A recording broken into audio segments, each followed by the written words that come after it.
Hi, and welcome to the Scientist Sage Sangha. I'm Nancy Anderson Dolan from Wise Heart Wellness, and I'm so happy to have you here with us tonight. And we're talking about happiness tonight.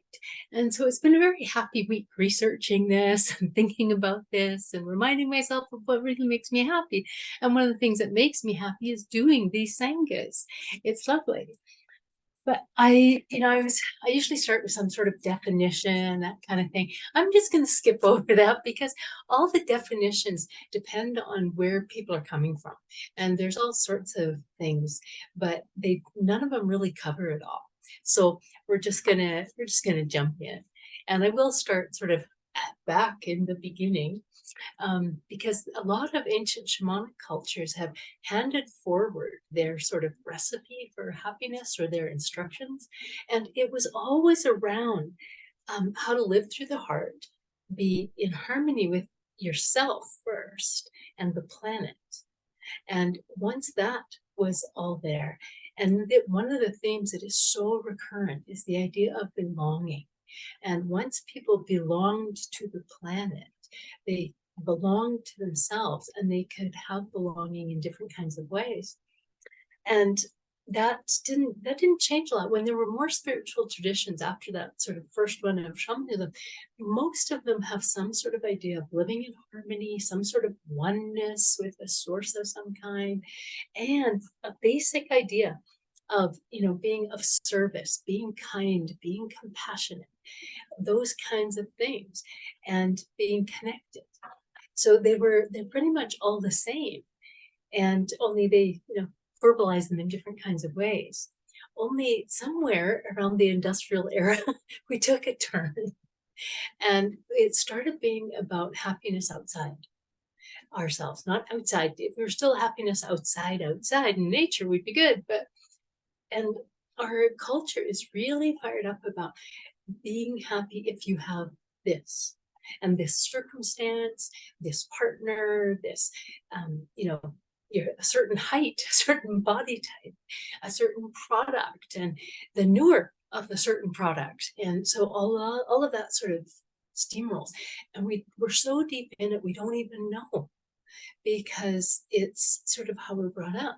And we're excited at Christmas when we get new toys as children and all sorts of things like that. So it's challenging for us to have the mindset of being, in harmony with ourselves, and that being the basis of happiness.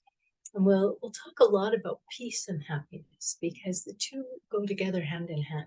There's no separating peace and happiness.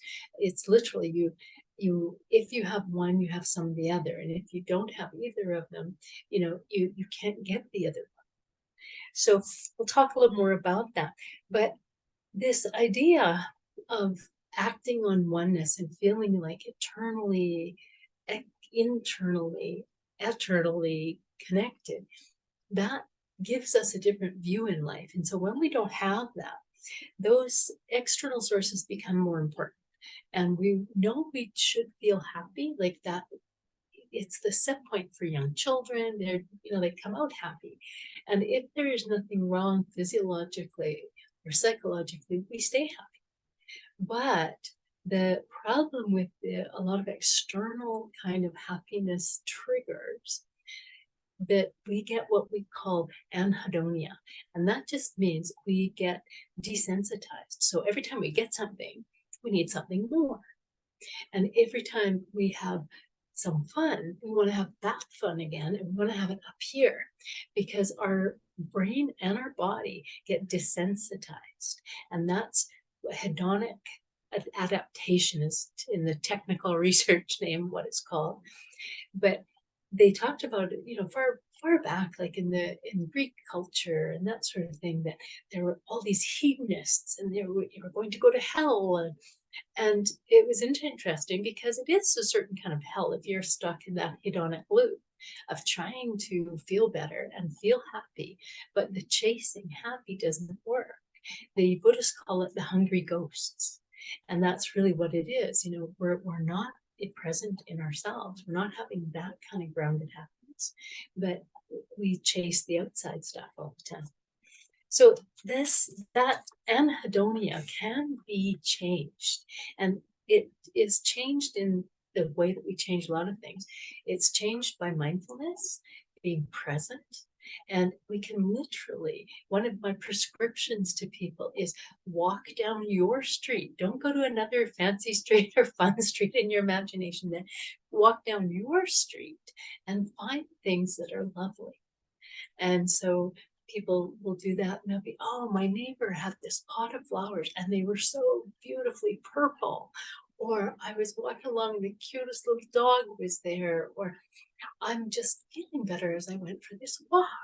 And being physically outside changes us chemically. So that really helps right there. But when we incline our mind, whatever the mind rests on is what we manifest in ourselves.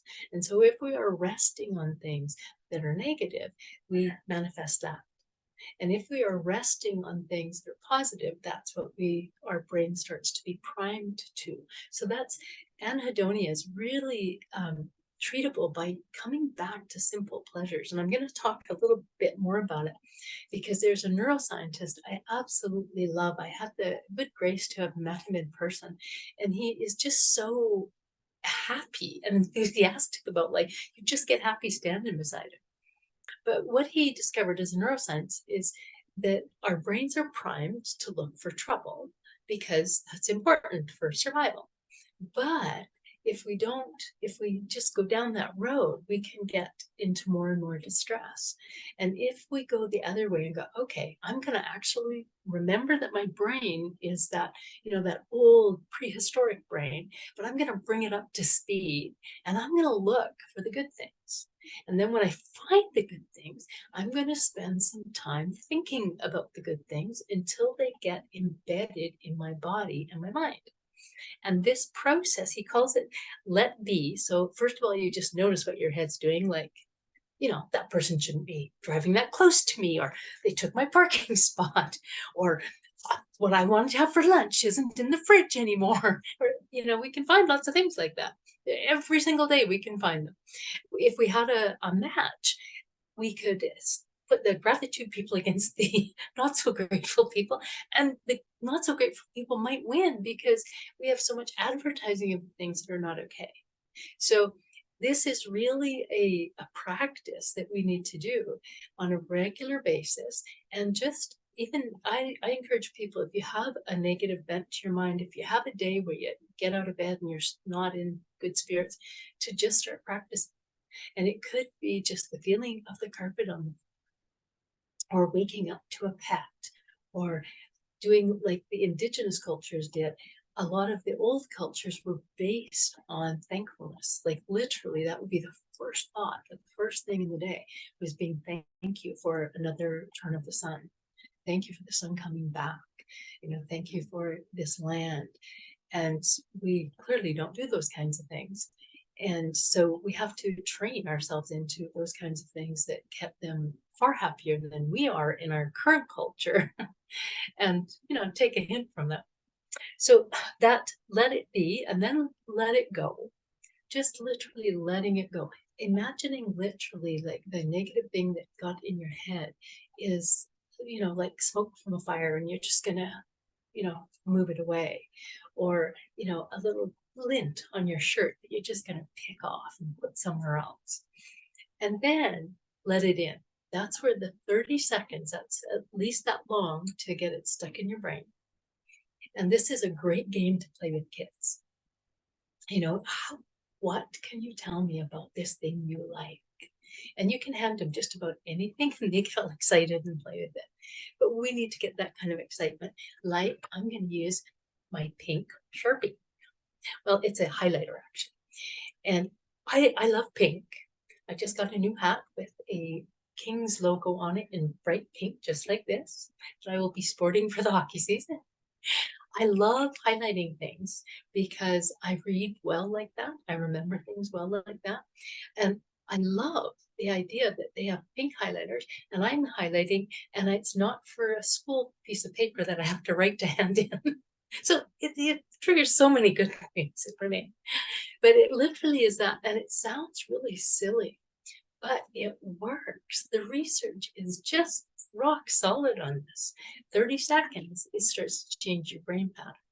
And over 8 weeks, it starts to change the structure of your brain. And over a year, it changes your outlook.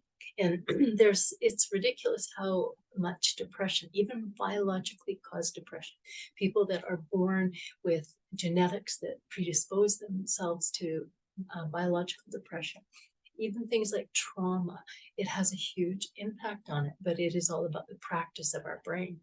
So literally, we practice to be happy. And the Dalai Lama talks about this quite a bit. He has a lovely book about happiness.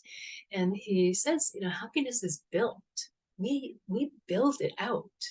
It's there. But if we just sit around waiting for it to knock on the door, we're not going to be happy very often. We have to go look for it, bring it home, build a little shrine for it, and really revere being happy, being a purpose of our life. And I'll talk more about Naval Ravikant now. Naval Ravikant is just a thought leader that's been picked up by a lot of people. And my son put me onto a book called The Almanac of Naval Ravikant. And that book, in the email, it tells where you can get this book, The Almanac of Naval Ravikant, anywhere online for free. And it is so worth listening to or reading because of the chapter on happiness. And in the email, I included a number of pieces of that, but I'm going to read you one that I didn't include there that I really, really like. It says, peace is happiness at rest. Happiness is peace in motion. You can convert peace into happiness anytime you want. But peace is what we want most of the time. If you're a peaceful person, anything you do will be a happy activity. And I was like, So I was putting that to the test and found it to be pretty true, actually. And that idea of having peace create happiness, and having happiness further your peace. There's a contentedness to happiness. I was doing a little research last night with a group, and we were talking about happiness and peace, and they were saying there was this contented happiness, like they were satisfied with things. And sometimes it was something that they did, or somebody they made happy, or something that they were worried about that they finally found out about, and there was this contented happiness, a different kind of flavor from some of the other kinds of many flavors of happiness. That's why it's so hard to define. So what the practice of it there is changing those neural pathways, but there's lots of ways to do it. So we talked about the neuroscience practice of let it be and let it go and let it in. But there's a practice from ancient times with shamanic practices, and they built a sacred garden in their minds. And they would actually plant things in that garden like peace, like joy. And they would literally take care of this inner garden in that way. And so they could withdraw and be incredibly happy in that inner garden. They had no want for anything in there. And then they could bring that out and be that way outside with other people in this every moment reality, because they had this place that they would go to as a retreat. They didn't have to get on a plane. They didn't have to go to Hawaii. They could just go inside and plant this garden. And there's many, many people that continue to this day. It's handed down. It never disappeared. It has always been part of various cultures, this sacred garden. And when I do it with my global shamanic group, we literally will have a topic of some kind, and then we plant these ideas. And so it transfers, or it translates, we'll say, to pulling the weeds out of your mind and planting the seeds. And the seeds of happiness start that way. one of the things that is the probably most important is this idea of belonging and letting ourselves long to belong, because we're a little afraid of that. We're a little bit afraid of getting attached. And in our culture, because we have all these buildings with separate houses and, a person living here and a person living there, and less community than we have had before, we have to, again, work at it, like the Dalai Lama says, find people that we do click with, be out there and connect. And it's very interesting because this is, how it's been passed on for thousands and thousands of years. And now there is a discussion about people being in their 20s, it being the defining decade. And one of the things about the defining decade is it's not just, I'm going to go and try everything once and nothing counts for that 10 years.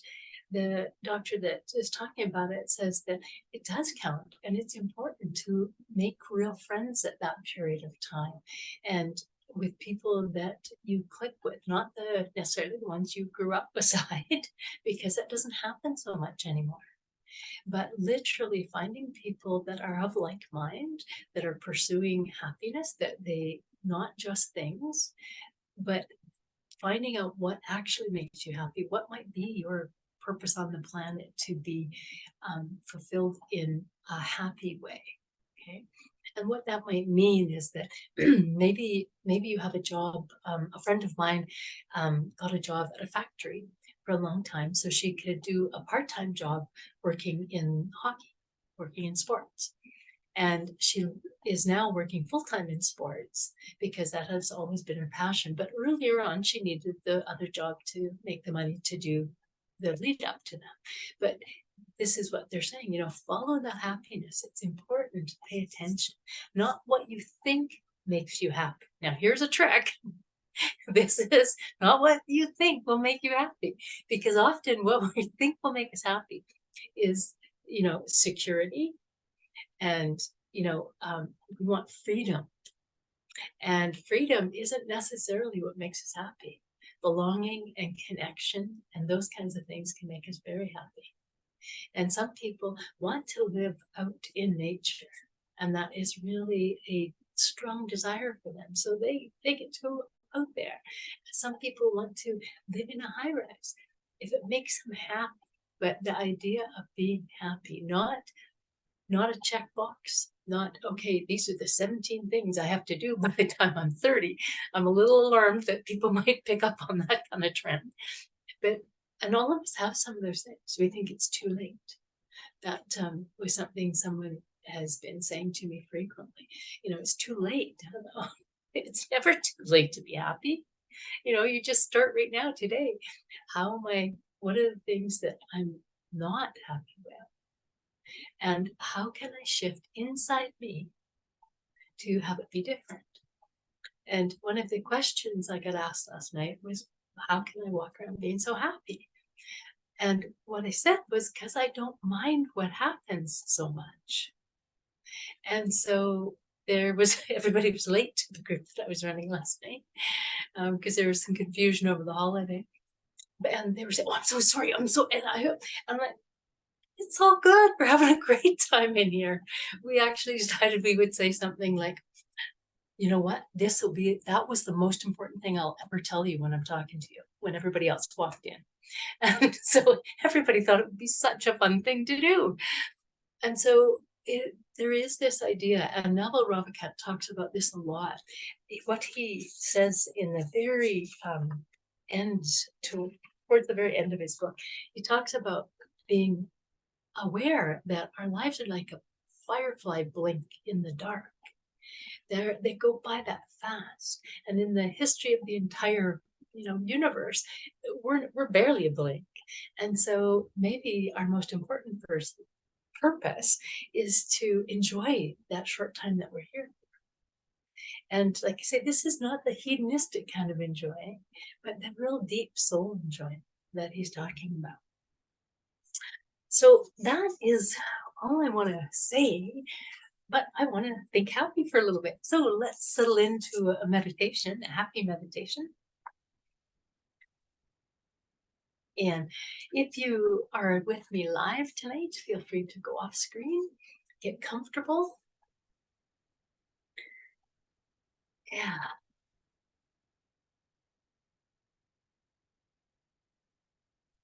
And what I always like to start with when I'm doing happy meditations is to just bring up some of the moments in your life that you have felt very, very happy. And they might be externally influenced. They may be just moments like holding your new baby. It might be some sort of accomplishment, but often the accomplishment is not itself. It is who you feel yourself to be when you've done a particular thing. Many, many people come up with ideas of just being somewhere in nature that has really touched them.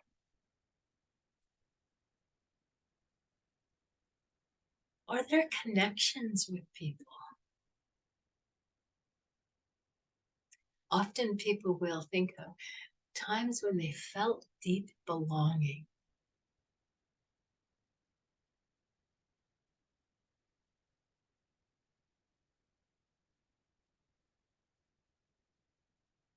And as Winnie the Pooh says, there's that moment before you actually eat the honey that is so good, maybe even better than the honey. So that lovely moment of savoring life before it even happens. It is this ability we want to develop to enjoy life as it's unfolding. Not because something went exactly the way we wanted it to. That's a very fleeting happiness. But as we talked about last week, anticipating good things, that's a great feeling. It's just not about getting locked into everything going the way we think it will or want it to. To enjoy life regardless is a super person skill. So just imagine for yourself. And I might encourage you to just smile slightly in whatever you're thinking about, because smiling actually puts happy chemicals directly into our body. And often in yoga, laughter yoga, doing that, first thing they'll do is have you start to smile. And smile often leads to laughing. We are literally built for joy.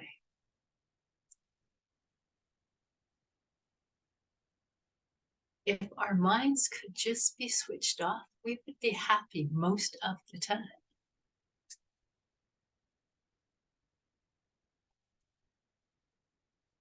So mastering that process of letting go of thoughts that are not making us happy.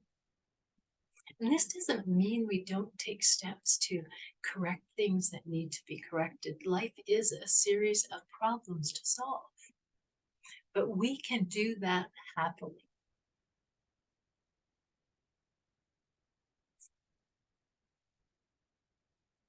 So even with each new problem, we can move into it with anticipation and an intent to settle down and be happy while I move through this.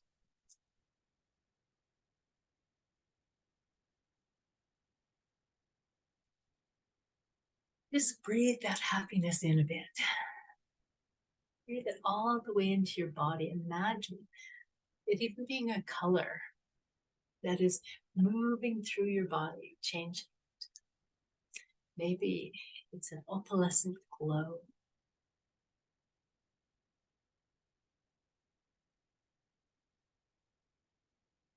It's often what people say about someone who appears very happy.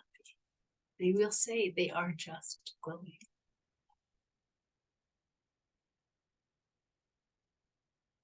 This isn't forced. This is just in the flow. And we want to open up to those things that can move with us, flow through our lives. Flush out the fear.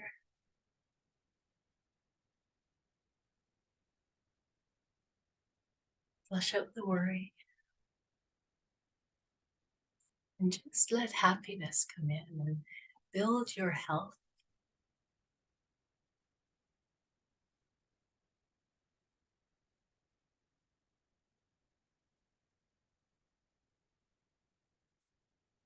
And rebuild that hedonic response.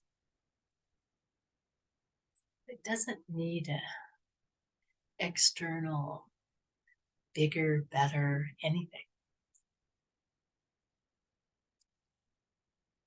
Developing that hedonic response to just the everyday, lovely, enjoyable things in life.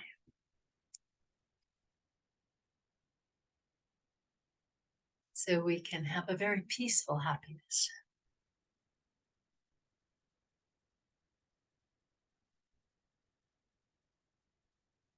And the last thing I'll ask you to do is think about sharing that happiness with someone.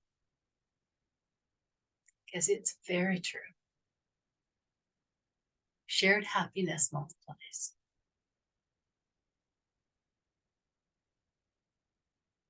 So that just may be smiling at someone walking down the street.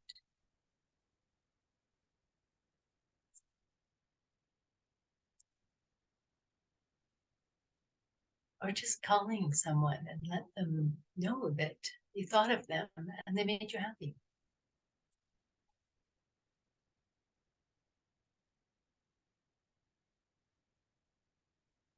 So inviting others into our circle of happiness expands our circle.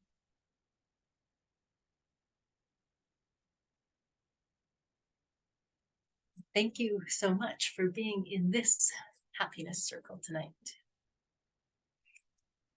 For the people that are with me live, feel free to come back as you're ready to. And those of you that are watching later, thanks for tuning in. And if you have any questions or comments, please put them in the YouTube below, the comment section, or give me an email directly at scientistsage@gmail.com. Thank you so much for joining us. I am with you. You are with me. Blessed be. Good night.